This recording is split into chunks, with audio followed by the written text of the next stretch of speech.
Hello everyone and welcome to Fun with Fitzy. We are starting chapter 11, which is all about current liabilities. We are going to be focusing on video 1 on definitely determinable. So let's talk about current liabilities first. A current liability has two key features. They are likely to be paid, number 1, from current assets or by the creation of other current liabilities. That seems a little bit odd that you would create one liability to pay the other, but it happens out there. People create line of credits to pay off MasterCards and Visas and things like that, consolidate all their loans together. Not a good practice, but definitely if you think about it, sometimes creating one liability to pay another is a smart move because interest rates might be different. Now, the other feature is within 1 year or the operating cycle, whichever is longer. So we know this, we know from grade 11 what a current liability is. However, we haven't really gone into this detail. So they are likely to be paid from current assets like cash or by the creation of other current liabilities within a year or the operating cycle, whichever is longer. And if you forget what the operating cycle is, we talked about it when we talked about merchandise inventory. Okay, there are 3 types of liabilities. This video is going to be focusing on this first one, which is called definitely determinable. There is estimated and there's contingent. So basically, we're going to be focusing on all of these three types, but first, definitely determinable for this video. So different types of definitely determinable liabilities are operating line of credit, accounts and notes payable, sales tax payable, this is our HST, payroll and employee payable, unearned revenues, which we know are liabilities, and current maturities of long-term debt. So let's talk about operating line of credit first. What is a line of credit? Well, it's like a loan that a bank will give you. And I encourage all of you to get your parents to get line of credits if they have a balance on their credit card. If your parents are carrying a balance on their credit card, they're more than likely paying upwards of 18% interest. And that's really crazy. If you get them on a line of credit and they pay off their credit cards, you can get lower interest rates depending upon your particular line of credit. So a line of credit is a demand loan, so it's a bank loan. And what demand means is that the bank can call it anytime. They can ask you to pay for it. And this allows the company access to cash up to a preset limit when needed. So for example, if they have a $10,000 limit, then they can take up to $10,000 when they need it. If they only need $1,000, they can just take $1,000. And these are disclosed by a note and reporting any resulting bank overdraft as a current liability. What this means is if a company takes an overdraft in their bank account, we're going to talk about that right here. Some of you may have heard of that before. Overdraft is when you withdraw more money in your bank account than you have in your bank account.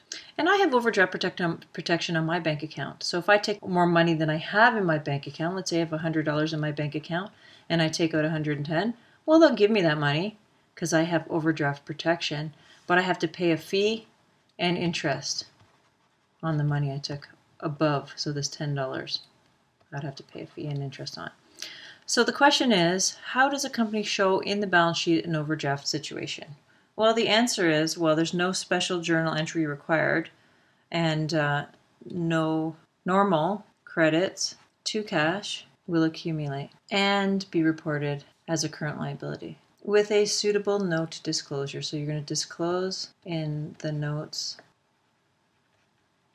So we talked about disclosing information in the notes to your financial statements. This is one of those situations where you would have to put a note in there and talk about what's going on.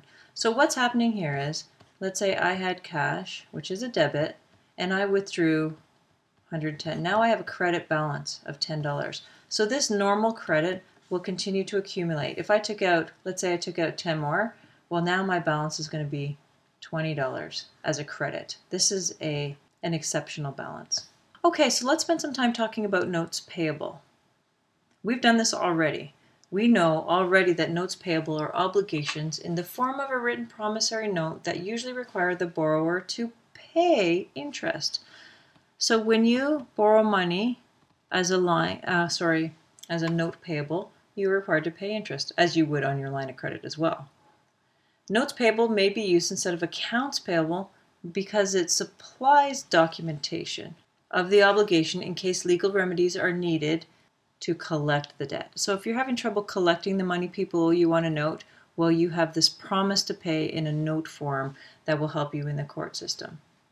Now, notes due for payment within 1 year of the balance sheet date are usually classified as current liabilities, which is the topic we're talking about right now. Notes that are longer than a year, they would be in the long-term liability section. So let's go through an example. We've done this several times before, but just so that we're all clear about this. Here's a bank that you would find in Quebec. I'm not going to say the name because my French is horrible. They agreed to lend $100,000 on March 1st to Fitzy through a $100,000 6% 4-month notes payable. So what do we need to record the note? Well, for Fitzy Company, we received $100,000 cash from this bank, and it's a note payable. Now, adjusting entry to recognize interest expense that we would need to do if this year end is on March 31st. Now, you remember this from notes receivable, and we talked about adjusting entries already. We've done this before. However, we need to accrue interest on this note. And if the year end is March 31st, we've accrued 1 month of interest already. So remember our formula, $100,000 times 6% times 1/12.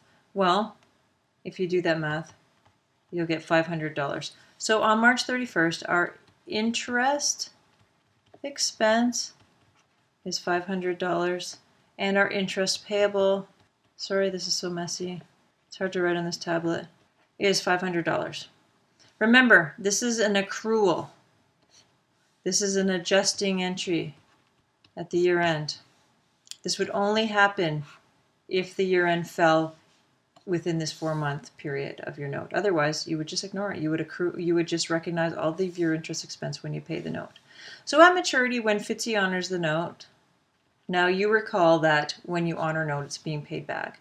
So on July 1st, we're paying back the note. That's 4 months later because it was on March 1st. So all of March, April, May, and June, that's 4 months. So all of June makes our payment day July 1st. Or June 30 if you really want to talk about it. So on July 1st, we know that we are clearing our debt. So we have to debit the note payable to bring it to zero, and that's going to be $100,000. But we also know that we have to pay interest. And the interest for the 4 months is $2,000. But because we've already accrued 1 month of interest, so basically here we know we have to pay $102,000 in cash because that was our interest for the 4 months. We owe that money. But how do we recognize it here? Well, of course we have interest expense.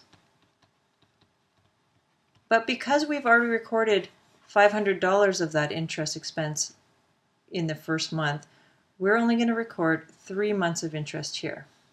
And then we're going to back out this payable because we no longer owe this payable. So we're going to debit that $500 here, and it, as you see, it adds up to the $102,000. So this is review. So let's get into then sales tax, which is also review for you guys. Sales tax is expressed as a percentage of the sales price of goods sold to consumers by the customers by a retailer. Sales tax in Ontario is HST, and we know it's 13%.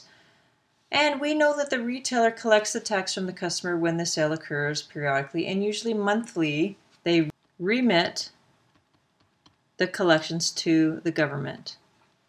Remit means pay. Now, because we're talking about current liabilities, we know that we're talking about the payable. Because, of course, with HST, we also have HST recoverable, which is a contra liability, but we're just going to talk about the HST payable because we're talking about liabilities right now. So on March 25th, let's do an example. If we collect $10,000 in sales, well, we know we're going to collect cash. We know we made sales or revenue, and we're going to have HST payable.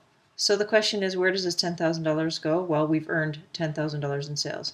So the $10,000 goes on the sales plus the tax. So $10,000 times that is $130. So our HST payable that we owe the government is $130. However, we're going to collect that cash from the customer, So we're going to collect $10,130 from the customer. We're going to give the $130 to the government. We're going to keep $10,000. But it's our payable because we owe the government because we've collected it from the customer.